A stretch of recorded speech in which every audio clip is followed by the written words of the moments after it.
Sega is making the same games they were 2 decades ago?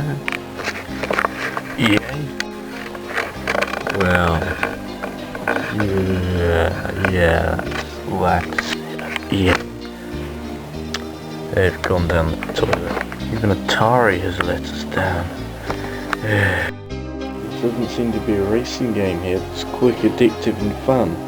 All these games have the edge, you see. They're just made by companies that seem out of touch, out of depth. Could it be? Hang on. What's this?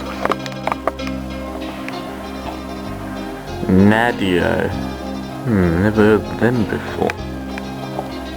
Let's check this baby out.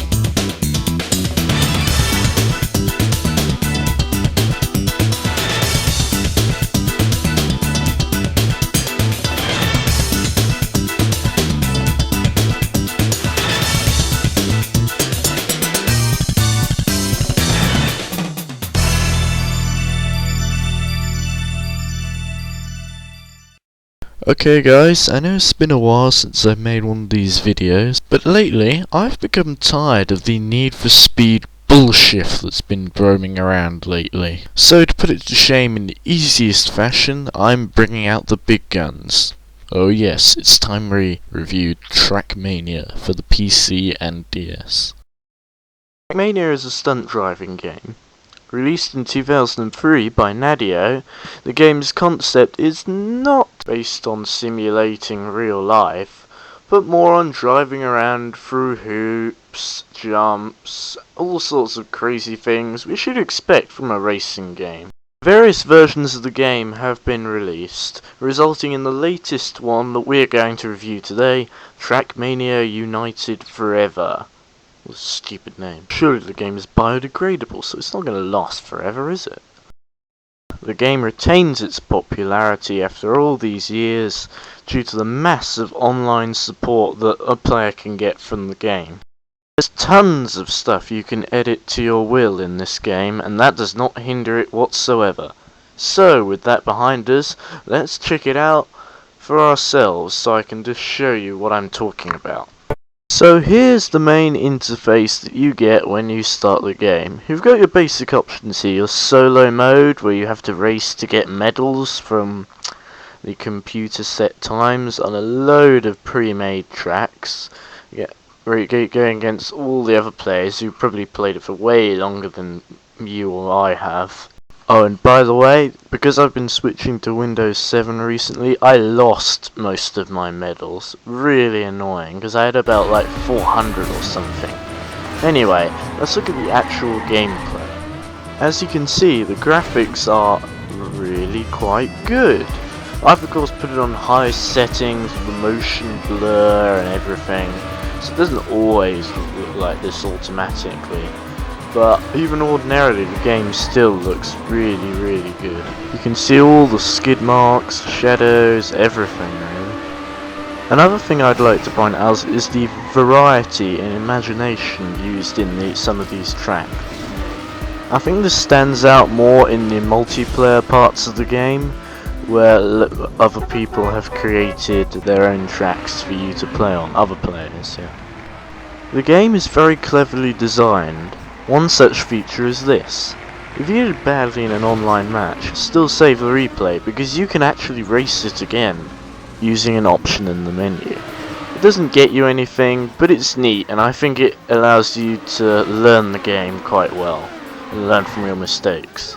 The key thing in this game is the time you set, because as you probably guessed, all the other cars are ghosts, that's why you can go through them.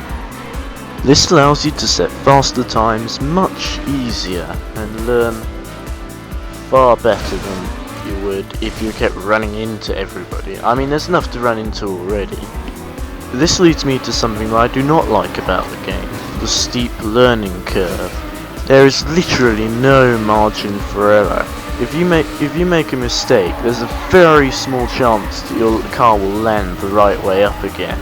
And even if it does, you've lost loads of time and the other guy's probably miles ahead and it's not easy to get back.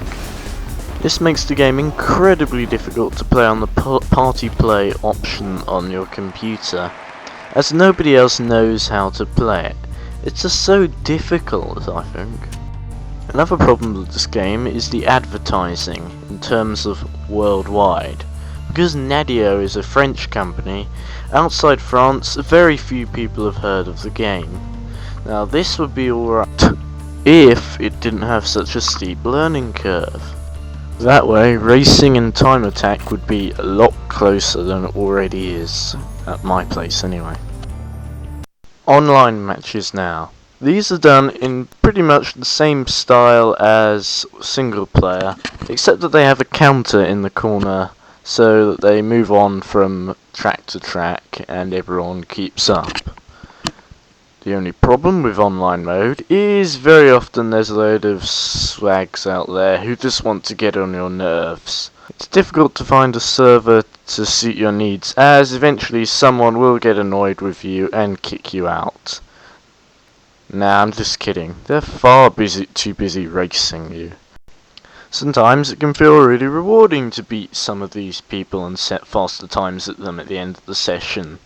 But just remember that the rank isn't always accurate. Some people are just a bit more talented than others, I guess. Online is overall brilliant. You can do pretty much whatever you want without getting in people's way, except for typing rude comments, of course. You can do pretty much whatever you want without being too much of a nuisance. Well, you can get a cow on a tricycle there. Here's the track editor. It's block based and all the pieces have to fit together. It's kinda like making your own puzzle that they have to race along later. And it's quite difficult to get used to at first, but you're given a few hints along the way as how to do things, and eventually you can make some pretty neat things with it. The paint a car feature is fun too, though most of the time you're only ever really going to see the back of it. So make that look nice. You can stick stickers on and paint to your heart's content. Blue isn't my favourite colour though. Here's a better example though. This is a rally car skin that I basically downloaded off the Mania link thing and hand painted myself. Well, not cursor painted, yeah, that's a better way of putting it. I think it looks rather nice, but you probably think it's rubbish. Nadio and Focus Home Interactive have been putting the game on other consoles though lately, such as the DS and, I'm told this year, the Wii. I don't own the game personally, but from what I'm seeing from the version my friend owns on the DS, they've done a fairly accurate job of putting the PC version onto the DS. I think it retains most of its artistic style, though the graphics aren't quite as good, obviously. The DS version also has 8-bitted music styles of the music tracks from the original PC game. And did I mention that they're incredibly addictive? Dun, dun, dun, dun. Na, na, na, na, na. Enough. Instead of a huge Mania link, of course, the DS version allows people to play together in the same room, which is alright, I guess. Oh, and did I mention that the DS cars are just as hard, if not harder, to drive? And you've only got Stadium, Rally and Desert on there. So to recap, it's addictive, it's hard, but it's damn well fun. I'd say more, but YouTube only lets me post videos 10 minutes long, so I'll have to cut it short, guys. Goodbye now. Hope you've enjoyed it as much as I have making it.